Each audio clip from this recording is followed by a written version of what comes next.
날씨가 습하고 불쾌지수가 높은데 그 기품으로 만나서 반갑습니다. 우리가 이제 그 고린도 전후서를 마치고 고린도 전후서는 설교하는 제가 너무 은혜를 많이 받았어요. 그리고 이제 기도했더니 다음으로 갈라디아서, 우리가 로마서 했잖아요. 갈라디아서를 하는데 갈라디아서는 로마서와 비슷해요. 비슷한데 이제 갈라디아서는 기록 연대가 AD 53년에서 56년경이고 말씀의 주제는 율법이 아니라 믿음으로 말미암아 의롭게 된다. 이신칭은 이신 등급, 이런 말씀이거든요. 그리고 갈라디아 지역이 어디 있는가? 갈라디아 지역은 그 소아시아, 지금의 터키, 그 중부 지역에 그러니까 더베, 이고니온, 누스드라, 비시디아, 안디옥, 이 지역을 통틀어서 갈라디아 지역이라고 해요. 옛날 지도에는 갈라디아라는 지명이 없었어요. 지금 우리로 말하면 경기도, 갈라디아가 경기도라는 이야기예요. 경기도를 통틀은 게 갈라디아예요. 이제 여기가 사도행전 13장부터 14장이 그 내용이에요. 사도행전은 신약의 역사서죠. 1차 선교여행때 이 지역을 구브로를 통해서 키프로스 갔다가 이 지역으로 갈라디아 지역으로 바울과 바나바와 마가가 셋이서 함께 출발을 합니다. 그래서 출발해서 1차 선교 때 복음을 전하는데, 복음을 전할 때 어떻게 갔냐면 비시디아 안디옥에서 이고니오로 갔어요. 그리고 다음에 누스드라로 갔어요. 누스드라에서 복음 전하다 돌에 맞아서 시에 던져졌잖아요. 죽었다고. 그곳에서 어디로 갔냐면 이고니오로 갔어요. 이고니오로 가서 비시디아 안디옥으로 갔어요. 가서 다시 도는 거예요. 돌아서 다시 한 번 더 도는 거예요. 그러니까 짧은 기간에 이 지역에 2차 선교 때 이제 복음을 전했으니까 성도들도 어리겠죠. 감독들도 어리고 신앙이. 그런데 왜 갈라디아서를 쓰게 된 동기, 그 이유와 목적이 뭔가 하면 오고 오는 세대에 이런 문제가 계속 있게 되기 때문에 금방 세워놓고 다시 가봤더니 그 사이에 이제 그러니까 외부적으로는 유대교, 또 그 다음에 그 당시에 그 역사, 그러니까 정치와 문화적으로 각자 달라요. 각 나라마다 그 나라가 섬기는 신이 있어요. 신이 있고 그 다음에 문화가 달라요. 그러면 그 신을 섬기고 그 지역의 그 규례, 문화에 따라서 생활하던 사람이 갑자기 예수라는 새로운 신을 섬기면서 자기 신들을 어떻게 해요? 거부하게 되잖아요. 정치적으로는. 그리고 문화적으로는 자기들이 서로 그 문화가, 그러니까 우리나라 지금 그러잖아요. 서양 귀신 와가지고 제사도 안 지내고 부모도 몰라고 조상도 몰라본다고 그러잖아요. 그러니까 그런 이질적인 문화들이 있었던 거예요.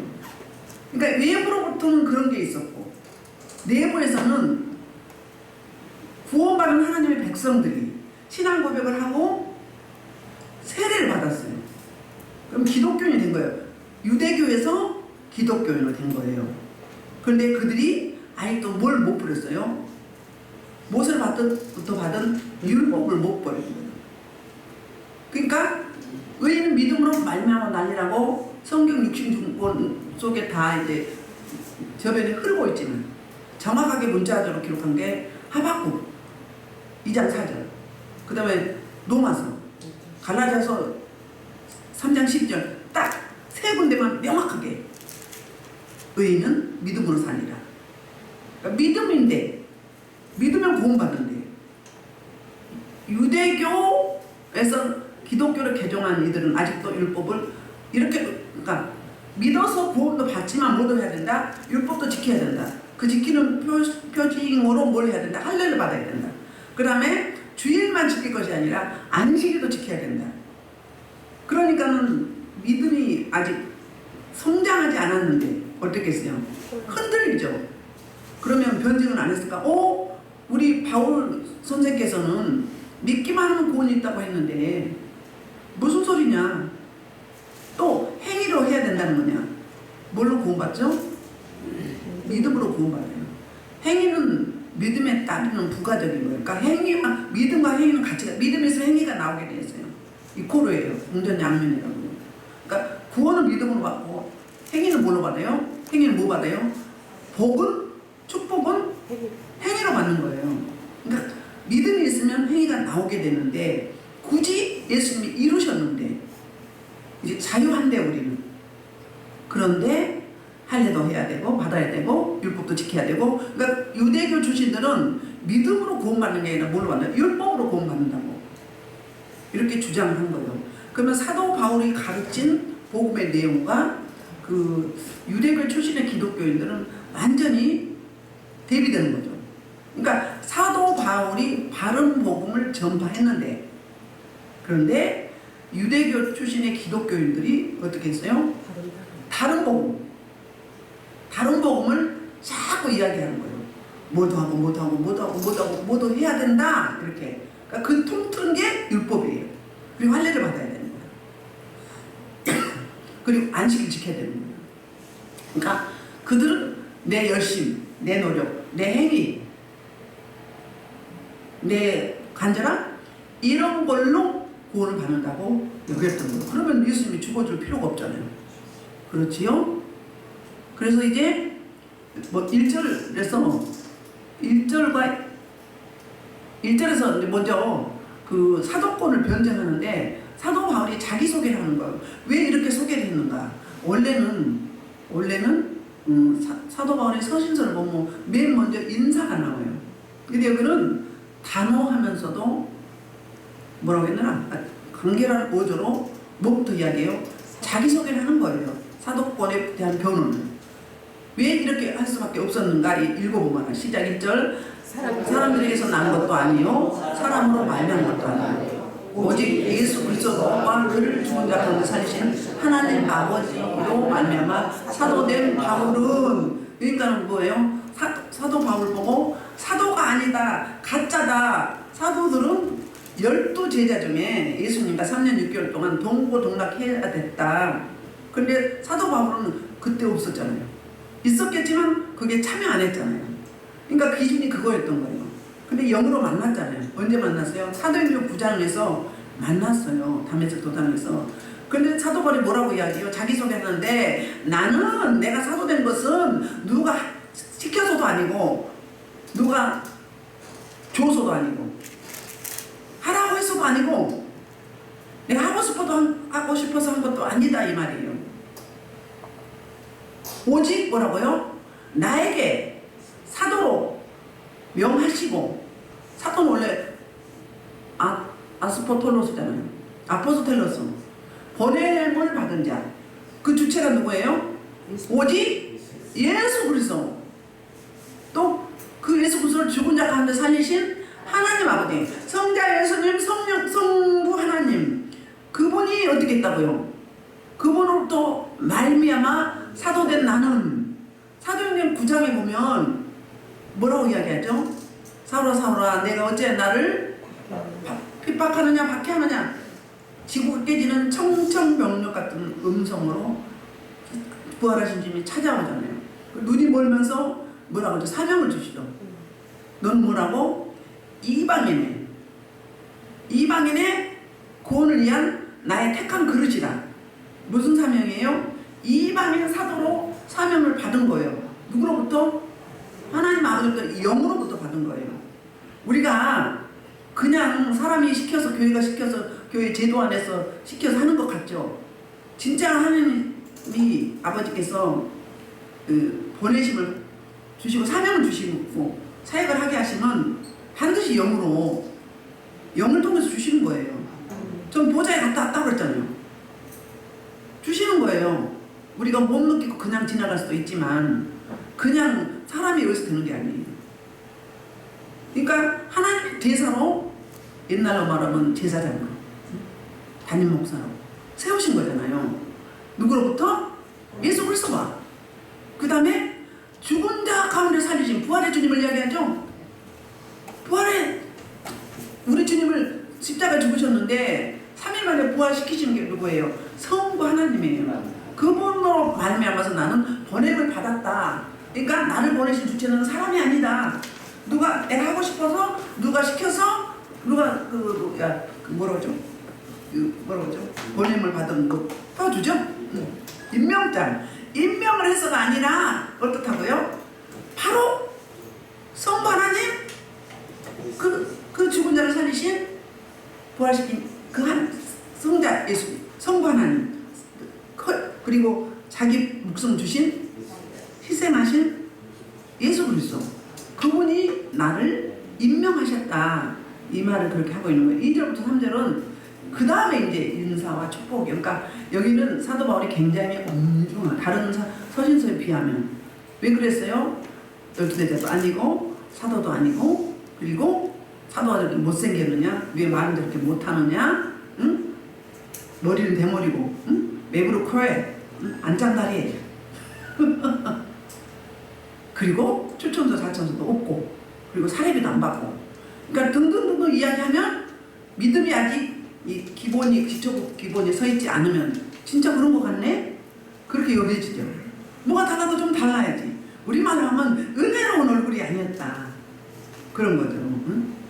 자, 그래서 인사를 하는데, 먼저 인사하고 축복을 하는데, 혼자가 아니라 누구라는 거예요? 함께 있는 모든 형제와 더불어 갈라디아 여러 교회들에게 그런 거예요. 그러니까 사도 바울이 지금 어느 지역에 있는지 어디에서 갈라디아서를 썼다는 이야기가 없어요. 그런데 어때요? 함께 동역하는 믿음의 형제들과 더불어 갈라디아 여러 교회들에게, 갈라디아 한 곳이 아니라 아까 이야기했죠? 비시대, 안디옥, 더베, 루스드라, 이고니온, 여기가 갈라디아, 소아시아 터키 지역의 갈라디아 지역이라는 이야기예요. 이렇게 인사를 합니다. 먼저 그 갈라디아서 11장, 아니 그냥 1장 12절부터 12절 볼게요. 갈라디아 1장 11절부터 12절 시작. 근데 내가 너에게 알게 하노니 내가 전한 것은 사람의 뜻에 따라 된 것이 아니니라. 그 이유는 내가 여러 사람에게서 받은 것도 아니요 배운 것도 아니요 오직 예수 그리스도의 계시로 말미암았다. 그러니까 자기가 전한 복음, 믿음으로 구원받는다. 누구를? 예수 그리스도의 십자가, 구속 연천과 부활의 능력과, 그리고 승천하시고 보좌 우편에 앉으심과 다시 재림하실, 다시 오실, 이게 복음의 내용이잖아요. 그러니까 내가 전한 이 복음은 부활의 복음인데 바로 어때요? 하나님으로부터 받은 계시라는 거예요. 성경의 66권 저자가 어떻게 기록한 거예요? 성령 하나님으로부터 계시로 말미암아, 조명해 주심으로 말미암아 받은 거거든요. 그래서 3절에서는 이렇게 축복을 해요. 인사하고 3절 축복. 우리 하나님 아버지와 주 예수 그리스도부터 은혜와 평강이 있기를 원합니다. 그러니까 성부 하나님과 성자 예수님으로부터, 그러니까 은혜와 평강이 어디로부터 온다는 거예요? 하나님 아버지 예수 그리스도부터 온다는 거예요. 그런데 은혜와 평강이라는 두 글자가 나오죠. 두 단어가 나오죠. 은혜와 평강은 그 히브리 문화에서는 이게 빠질 수 없는 인사예요. 은혜는 뭐죠? 카리스. 은혜는 외부로부터 받는 거예요. 내 안에서 나오는 게 아니라 누군가로부터 받는 거예요. 그 주체가 누구예요? 아버지 하나님 아버지와 예수 그리스도.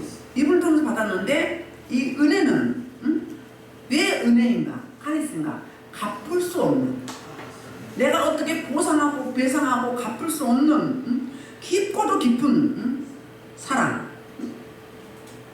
이게 이제 은혜의 점이에요. 값없이 주어지는 사랑. 은혜는 뭐라고요? 값없이 누구에로부터 주어지는 깊고도 깊은, 내가 갚을 수 없어, 보상해 줄 수 없어, 나는 그냥 주시는 거 받을 수밖에 없는, 그게 우리 구원의 사건이죠. 두 번째는 구원받은 자들이 오는 첫 번째 표적이 뭐예요? 평강이에요. 이 평강은 샬롬, 히브리어로 샬롬이거든요. 이 평강은 누구로부터 오는 거예요? 하나님 아버지부터. 아버지와 나 사이에, 하나님과 나 사이에 걸림돌이 없는 게, 막힘이 없는 게 평강이에요. 하나님과 나 사이가 막혀있으면 평강이 안 해요? 우리는 원래 평강이 있는 자로 창조하셨어요. 하나님의 형상대로. 그런데 아담과 하와의 범죄로 말미암아서 하나님과 관계가 끊어졌어요. 그리고 원수가 됐어요. 그래서 에덴 동산에 하얀 검으로 둘러 진치고 쫓아내죠. 그러면 하나님 떠난, 하나님 밖의 인생은 어때요? 늘 불안하고 초조하고 내 노력, 내 열심, 내 방법은 내 수단으로 내 모든 것들 동원해서 살아도 어때요? 없어. 평강이 없어. 샬롬이 없어요. 그래서 그때 평강을 잃어버렸어, 샬롬은. 그런데 잃어버린 그 샬롬은 언제 주님이 찾아주셨어요? 늘 제가 이야기했죠. 예수님이 부활하시고 11제자가 있을 때 찾아오셨잖아요. 도마 빼고. 살 때 맨 먼저 하신 말씀은 뭐예요? 자기가 죽고 부활하심으로 말미암아서 잃어버렸던 물, 평강, 샬롬, 평안, 평화, 평강, 이 샬롬을 회복해 주셨어요. 그러니까 사람과 사람도 평강이죠, 평안이죠. 그렇죠? 근데 하나님과 나 사이가 막힘이 없어 이게 이루어진 거예요. 전쟁 평강. 이거는 일회성이 아니에요. 계속 주어지는 거예요. 계속 주어지는 거. 이게 우리가 샬롬이 없다, 마음의 평안이 없다, 기쁨이 없다, 즐거움이 없다 그러면 뭐예요? 하나님과 나 사이에 뭔가 거리가 있다는 거예요. 뭔가 다른 게 사이에 끼어 있다는 거예요. 내 생각이 너무 강하다든지, 응? 내 습관, 아직도 버리지 못한 옛사람, 육신의 거, 이런 게 깊고 깊은 거 어떻게 돼요? 주님이 사역을 하시나요? 못 하시나요? 사역을 할 수가 없어요. 왜? 인격적인 분이기 때문에. 우리에게 자유의 의지를 주셨어요. 그래서 우리가 사모해야 돼요. 항상 사모해야 돼요. 이스라엘 민족이 구약시대에 3번째를 드렸잖아요. 아침에 예배드리고 저녁에 예배드리고. 우리가 그게 되어줘야 돼요. 그게 되어주면 어떻게 해요?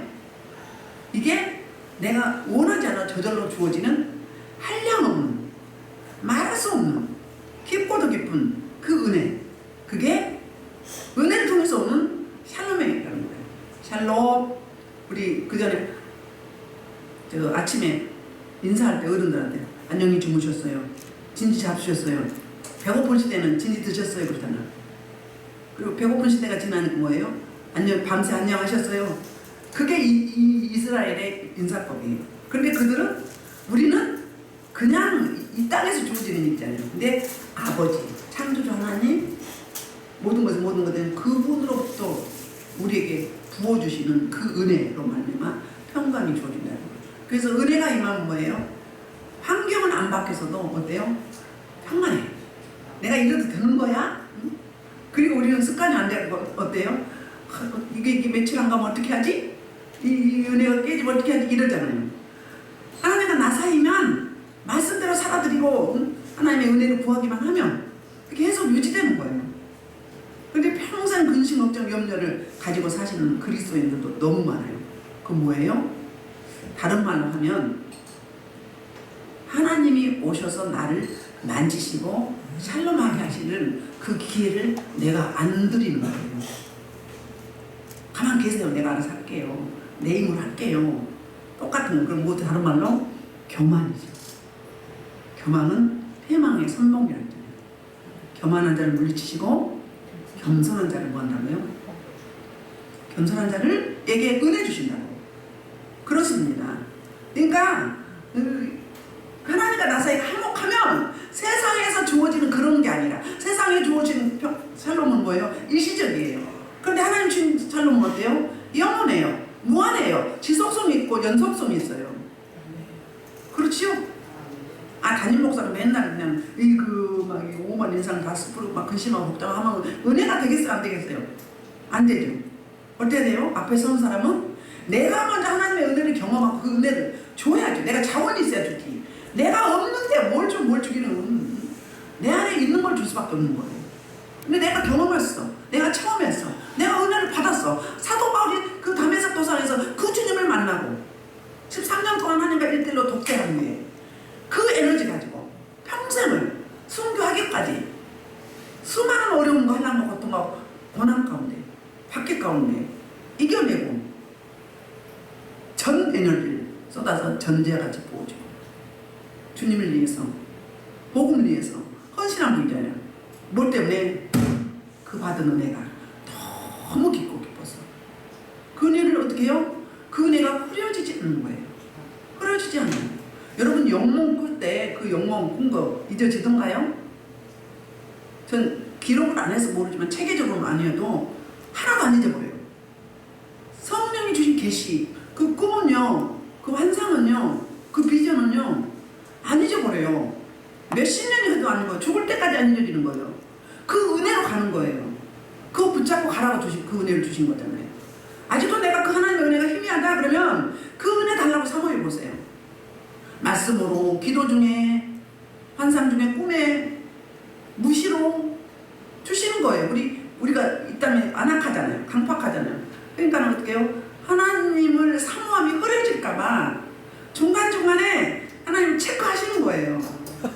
응? 한란과 고난과 고통, 내가 암병에 걸리고 질병에 걸리고 뭐 불치병에 걸렸다. 이것도 뭐예요? 하나님이 사인이세요. 이 사건을 통해서 뭐 하라고?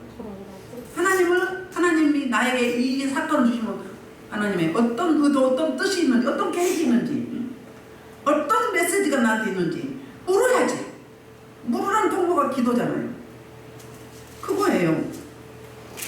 그렇다는 거죠. 은혜의 평강이 없으면요, 우리는요, 산송자며 죽은 자예요. 하나님의 은혜와 평강이 없으면, 살롬이 없으면 그렇다는 거예요. 그러니까 사도 바울이 꼭 서신서에 은혜와 평강은 꼭 빠뜨리잖아요. 왜? 이게 필수 불가분의 요건이에요. 우리 그리스도인들에게. 자, 그래서 이제 그렇게 인사를 하고요. 4절부터 5절은 복음의 핵심 내용 4가지를 이야기해요. 복음의 핵심 내용. 그러니까 이렇게 축복받은 자들이 어떤 은혜를 받아 누리는지 설명을 하는데요. 4절입니다. 그리스도께서 하나님 곧 우리 아버지의 뜻을 따라 이 악한 세대에서 우리를 건지시려고 우리를 대속하게 하여 자기 몸을 주셨으니 뭐였어요? 그리스도께서 이제 하나님과 첫째 성부 하나님의 뭐가 있었는가? 뜻이 계획이 있었다는 거예요. 하나님 계획이 있어요. 저와 여러분을 향한 계획이 있다는 거예요. 반드시 계획이 있습니다. 그 계획 가운데 어땠어요? 우리를 구속하셨어요. 그게 뭐죠? 악한 세대에서 우리를 건지셨어요. 우리는 사단 마귀 원수의 종이었어요. 근데 자꾸 그쪽으로 가려고 그래. 습관적으로. 그러니까 하나님 그때는 뭐예요? 특별 처방을 하시잖아요. 충격 요법을 한 번씩 주시잖아요. 그래서 첫 번째는 하나님의 계획과 두 번째는 그 계획이 구속하심이에요. 우리를 어둠에서 흑하면서 그 다음에 자기 몸을 주시는 게 뭐예요? 예수 그리스도의 희생이 있었어요. 누구 때문에? 저와 여러분 때문에. 나를 위해서가 아니라 사실 알고 보면 내 대신 쟤는 값을 치러야 되죠. 값을 치러야 돼요. 그 값을 누가 치러줬어요? 예수 그리스도의 희생이 있었다면. 하나님의 계획과 예수 그리스도의 두 번째 예수 그리스도의 희생과 세 번째 그로 말미암아서 구속함을 받았어요. 하나님과 화목하게 되고요. 화목하게 된 것뿐이 아니라 하나님의 자녀가 됐어요. 그리고 자유함이 있어요. 이 갈라디아서는 자유의 복음이에요. 자유의 복음. 그래서 마틴 루터는 이 갈라디아서를 뭐라고 이야기하냐면 여왕이다. 마틴 루터를 읽고 이 주석을 했어요. 주석을 했는데 로마서는 16장까지 했죠. 갈라디아는 6장까지 했어요. 근데 로마서는 한 권으로 정리했어요. 갈라디아서는 2권으로 정리를 했어요.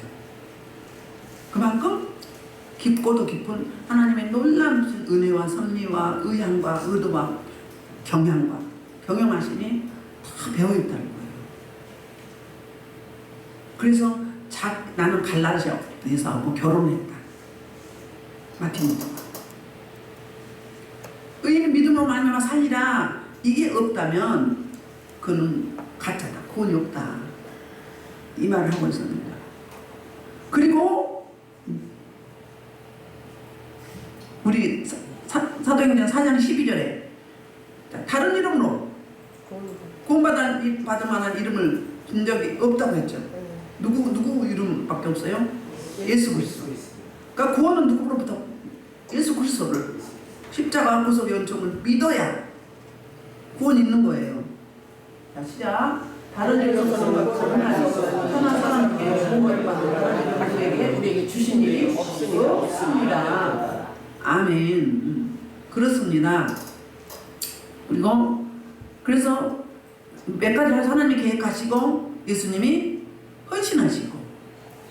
헌신하셔서 우리를 구원하셨어요. 그러면 우리가 할 일이 뭔가? 그게 5절이에요. 우리의 응답이 있어야 되잖아요. 구속사는 하나님의 행하심과 우리의 응답 반응이 있어야 돼요. 우리의 반응은 어때요?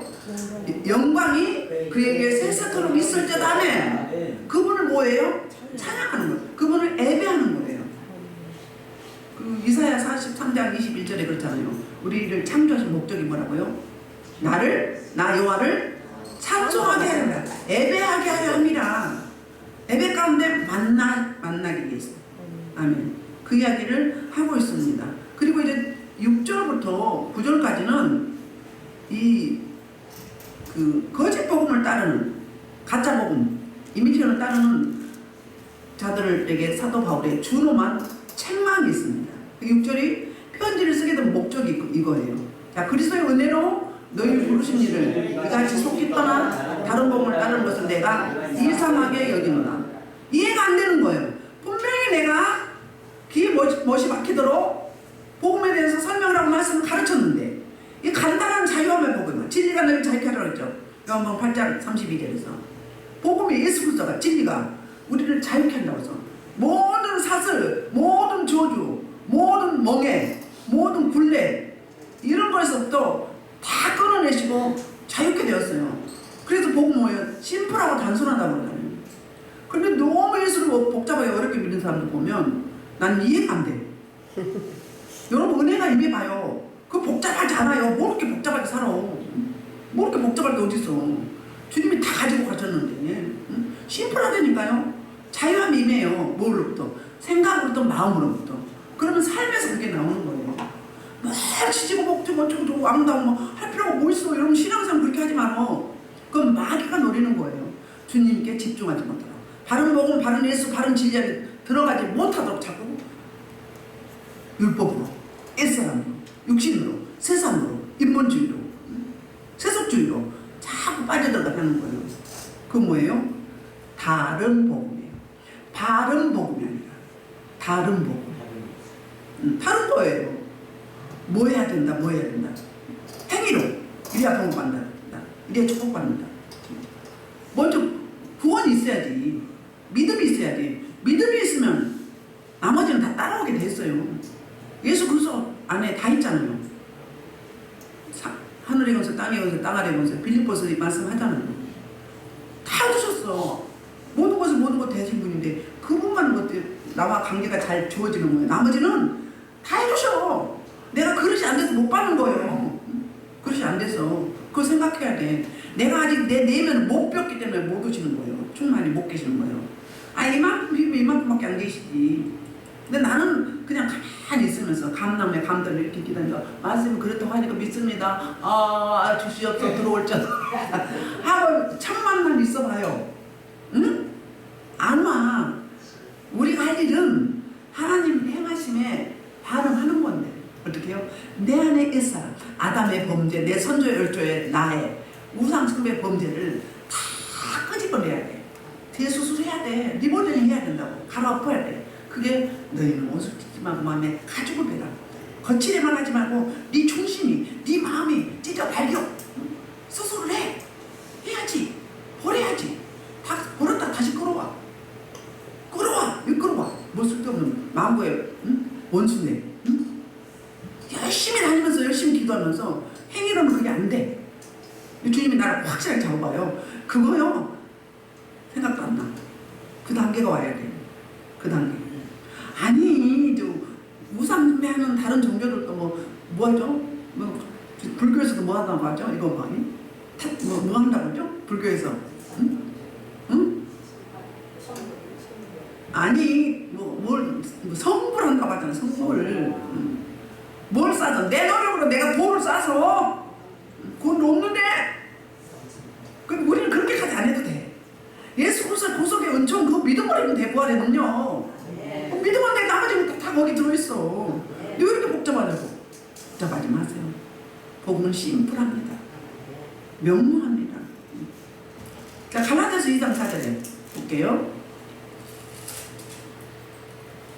뭐라고 해야죠? 이는 가만히 들은 거짓 흉내들 때문이라. 그들이 가만히 들어온 것은 그리스도 예수 안에서 우리가 가진 자유를 엿보고 우리 종으로 삼고자 함이로 돼. 그랬으니까 뭐라고요? 그리스도 예수 안에 있으면 자유한다고 그러거든요. 자유, 우리가 자유하게 사노. 그러니까 유대교 출신들의 기독교인들은 자기는 뭐 열심히 율법을 지키고 할례도 하고 막 안식일도 지키고 주일도 지키고 하는데, 이방인들은 그냥 우리말로 저 싸가지 없는 것들은 그냥 복음에 편승했다고 생각하는 거야. 쉽게 자기 선민 이스라엘인으로서 하나님의 백성으로서 최선을 다해서 열심히 했는데, 저들은 너무 심플해. 그냥 믿으면 구원이 있대. 믿으면 복이 있대. 예수님이 십자가에 못 박혀 죽은 사건이 뭐예요? 우리의 모든 저주, 모든 죄, 나도 나를 어찌할 수 없는 나의 모든 것들을 다 가지고 오셨어요. 그 값을 다 치렀어요. 그런데 뭘 다시 끌어와서 내가 또 갖고 오려고 그래. 그건 뭐예요? 옛사람. 애굽으로 광야에서 애굽 사람은 자꾸 애굽으로 간다고 그러잖아요. 뭐예요? 옛생활, 종, 사단 마귀 원수의 종 되는 그때를 그리워해요. 또 막상 가봐. 막상 그때 가봐. 아이고, 내가 판단 잘못했네. 그때 조금만 참을걸. 근데 그때 가면 이제 이미 늦어. 이미 늦어요. 그때 가면. 그러니까 우리를 다시 자기네 사단 마귀 원수의 옛사람의 종으로 삼으려고 그랬다고요. 누가 그랬어요?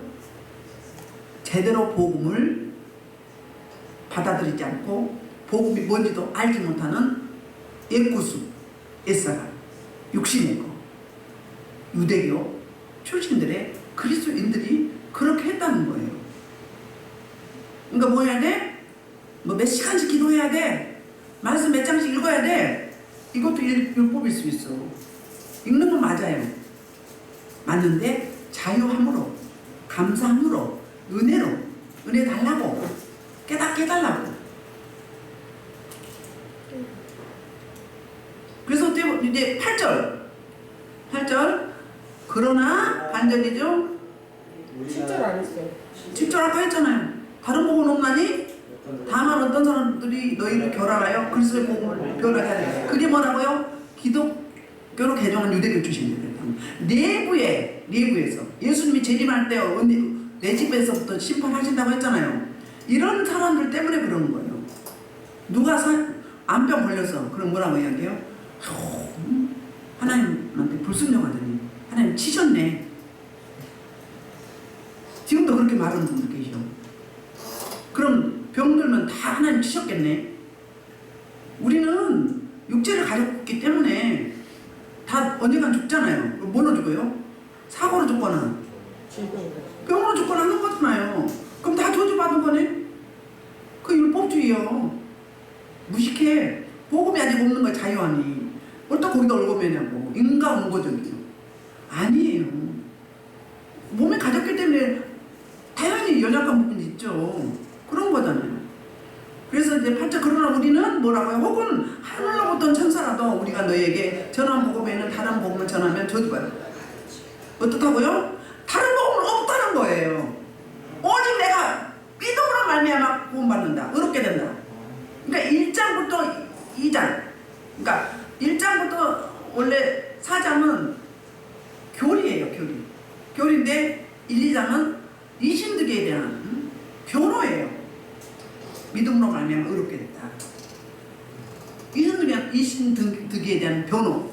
그거 하고 있는 거거든요. 그래서 뭐예요? 이제 우리 어떻다고? 그러니까 전하면 저주를 받더라. 이단이 뭐죠? 말씀을 가감할 때 이단이. 사이비는 뭐죠? 비슷한데요.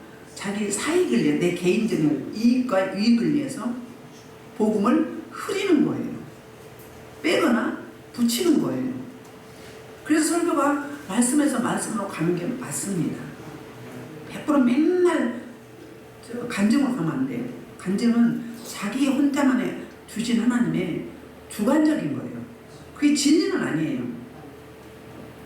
말씀하다가 하나님 주시면 할 수도 있어요. 근데 그러다 보면 자기 의가 드러날 수 있어요. 그래서 복음 간증만 자꾸 하면 안 돼요. 말씀의 토대에 의해서 말씀에 입각해서 가야 돼요. 그리고 꼭 필요하면 또 하나님 하게 하셔. 제가 간증 많이 하죠. 제가 경험한 거. 그거는 여러분들 궁금한 경우도 있어요. 그리고 제가 체험했던 걸 이야기할 수도 있어요. 그러나 말씀에서 벗어나지 않잖아요. 말씀으로 가잖아요. 그러니까 다른 복음은 없어. 바른 복음만 있는 뿐이에요. 그러니까 바른 복음, 바른 진리, 바른 예수가 강대상에서 강단에서 선포가 돼야 돼요. 복음은 예수 그리스도인데 그 내용이 뭐라고요? 죽으신가? 부활하신가? 승천하신가? 다시 오신가? 이걸 믿어야 돼. 불안하고 초조하고 근심하고 걱정하고 염려하는 다시 오실 부활하신 그 주님과 다시 오실 주님은 안 믿기 때문에 그러는 거예요. 안 믿기 때문에. 그렇죠? 정확하게 따지면. 근데 자꾸 마귀 사단이 사람 너 그렇게 막 하라고 하면 그건 잘 따라서 해. 사도바리 뭐라고요? 잘도 받아들인다 그랬어요. 고린도서에 또. 저 거짓 교사들 거짓 사도들이 와가지고 그럴싸하게 이야기하면 잘도 받아들여. 진짜 복음인 복음의 사도인 하나님이 인정한 하나님이 파송하신 사도 바울의 복음은 아니라고 부정하고 대적하고. 사도 바울이 진짜 얼마나 힘들었을까요? 외적으로 공격만 하도 교회 안에서 내부적으로 똘똘 뭉칠 수 있는데 이거는 외적으로 박해를 받지 교회 내에서 그냥 와가지고 그냥 눈동은 제가 교회를 흔들고 문 닫고 난리가 벌어지지. 얼마나 힘들었을까? 교회 하나 섬기는데도 이렇게 힘든데 저는 뭐 기쁨으로 뭐 하지만 즐기면서 하지만 그러니까 너무 사도 바울이 정말 대단한 거예요. 하나님의 은혜 주시지 않으면 어떻게 이걸 버티고 있겠어요? 교회 세워놓고 좀 이따 가보면 그 사이에 벌써 가짜들이 들어가지고 교란하고. 왜? 사도 바울이 무너지고 넘어지길 원한 사람들이에요. 자기들하고 다르기 때문에. 그래서 여러분 나와 다르다고 그 사람은 틀린 게 아니에요. 나하고 틀리다고 다른 게 아니에요. 틀린 게 아니에요. 달라. 다르잖아요. 30년 동안 40년 50년 60년 동안 다른 환경 다른 병원 다른 부모 밑에서 다른 여건과 환경 속에 자라는데 어떻게 똑같이 죽었어요. 근데 내 프레임에 내 틀에 계속 갖다 깨맞추려고 그래. 그게 누구예요? 율법주의자예요. 율법주의. 자, 구절. 그래서 우리가 전에 말했거냐 내가 지금 다시 말하노니 만일 누구든지 너희가 받은 것 외에 다른 복음 전하면 저주를 무서운 이야기를 하고 있어요. 저주를 받는다는 거예요. 그러니까 복음 안에서 떨어져 나가게 하는 자들이잖아요. 연자매들 메고 바다에 던져준다고 했잖아요. 예수님도. 고린도서 11장 4절에 보겠습니다. 자, 만일 누가 가서 우리가 전파하지 않는 혹은 너희가 받지 않는 혹은 너희가 받지 않는 방법을 받게 할 때는 너희가 잘도 용납하는구나. 저주받는다 이 말이요. 그러니까 좀 듣기에 그럴싸하게. 근데 복음은 예수 그리스도를 말하는 건데 예수님이 이 땅에 오셔서 어떤 일을 행하셨는지 그 사역을 이야기하면 되는 거예요. 그게 복음의 내용이에요. 자, 10절입니다. 10절에서 자신을 비난하는 자들을 이제 주장을 반박을 하고 있는 내용이에요. 이제 내가 사람들에게 좋게 하랴 하나님께 좋게 하랴 사람들에게 기쁨을 구하랴 내가 지금까지 사람들의 기쁨을 구하였다면 그리스도의 종이 아니라. 그리스도의 종은 뭐라고요? 누구로부터? 하나님이 뭐라고 말씀하시지? 하나님의 뜻이 어디 있는지 하나님의 말씀을 들어야 되는데 사람의 말을 들으면 어떻게 해요? 사람 비유 맞추면 사람 눈치 보면 어떻게 해요? 아니 30명, 100명, 50명, 뭐 저기 10,000명 이 사람들 일일이 다 다 뜻을 어떻게 맞춰 비율을? 그래 안 그래요? 최종 리더자 감독자는요 카리스마 있어야 돼. 끊을 땐 끊고 베풀 땐 베풀고 다 그래 좋은 게 좋은 거라 그래 다 맞아 내봐 어떻게 돼? 어떻게 되겠어요? 내가 사는 거. 그렇죠. 배가 산으로 가죠. 다 내가 만든 게 아니요. 하나님이 잘못 가도요 말씀하세요. 다 잘할 수는 없죠 인간이기 때문에. 여러분도 기도해 주셔야 돼요. 그래서 사람 비유 안 맞추겠다 이 말이에요. 사람 눈치 안 보겠다 이 말이에요. 사람 눈치 보다 보면은 어떻게 돼? 교회가 이단이 사이비가 득실해요. 교회 문 닫아요. 넘어진다고.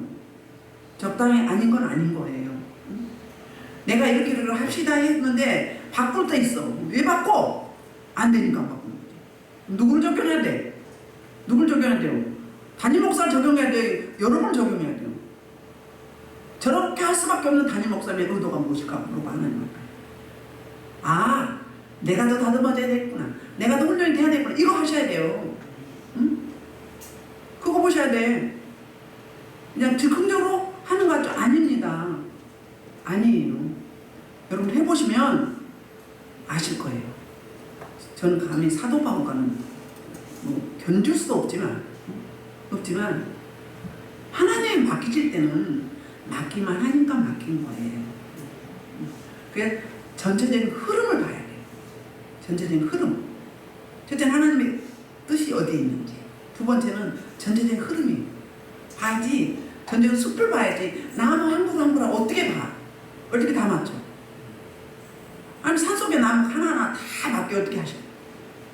일반적으로, 전체적으로, 포괄적으로 이렇게 가는 거지. 그래서 자기 비용 맞춰달라. 이게 맞으니까 이대로 해달라. 이건 뭐예요? 이거는 내가 하나님인 거예요. 의견은 좋아요. 이렇게 했으면 좋겠습니다. 이렇게 하면 어떨까요? 이건 좋아. 근데 왜 이렇게 한다는데? 왜 이렇게 하는 거야? 왜 그런 거야? 뭐 그럴 수 있어. 그럼 물어봐. 담임 목사님 묻든지 하나님께 묻든지 왜 그런 거예요? 그 답을 찾아. 답이 나오지. 그렇잖아요. 그렇게 가셔야 돼. 사도행전에서 복음 전할 때 다시는 예수 이름으로 복음 전하지 말라고 했을 때 뭐라고 해요? 사도 베드로가 사람에게 좋게 하라 하나님께 좋게 하라 이야기해요. 우리 하나님의 종이기 때문에 하나님이 보내시고 하나님이 쓰시는 우리의 뭐죠? 사역자잖아요. 파수꾼이기 때문에 주체이신 보내신 그분의 뜻을 쫓아야 맞는 거지. 근데 너희가 그렇게 요구한다고 우리 들어줄 수 없어. 그거는 목을 내놓고 하는 이야기예요. 그 당시 종교 지도자들에게. 그러니까는 사람 비유 맞추지 말고 사람이 종이 되지 말고 주체이신 그리스도 예수 그분이 종이 돼요. 그분이 시키는 대로 가면 어떻게 돼요? 기쁘고 감사하고 상급 있고 몰류관 있고 칭찬받죠. 우리 내 뜻대로 가고 내 방법으로 하고 우선 막 쉽게 가려고 하다 보면 어떻게 해요? 책망받게 되는 거예요. 그래서 저 여러분이 오늘 말씀을 정리하면 오늘 말씀은 1장부터 2장 10절까지가 이신칭의 이신득이 의인은 믿음으로 말미암아 살리라. 자, 그러니까 의롭다함을 받았다고 뭐예요? 죄 없다 인정을 받았다는 거예요. 예수님이 그 죄값을 치러줬기 때문에 의롭다 그게 의인이죠. 그 의인은 죄값을 이미 치렀기 때문에 우리는 죄인이 아니에요. 세상법으로 말하면. 그래서 우리가 믿음으로 의롭게 되었다. 그 말이 이신칭은 이신득이 같은 이야기예요. 저 여러분이 자 복음의 핵심을 먼저 볼게. 아까 4절 먼저 어떻게 했어요? 하나님이 계획하시고 예수님이 헌신하시고 그로 말미암아서 그 열매로 우리가 구속받아서 하나님의 백성이 되고 그래서 우리가 할 일 뭐라고요? 하나님께 영광 돌리고 찬양하며 예배드리는 이게 바로 복음의 내용이요 핵심이에요. 이걸 매일매일 이뤄가서 하나님의 마음을 시원케 하고 저와 여러분이 진정한 진리 안에서 복음 안에서 자유함을 누리는 이 복을 충만히 받아들이는 저와 여러분 되길 주의 이름으로 축복합니다. 우리 말씀을 놓고 2분만 기도하시겠습니다. 주여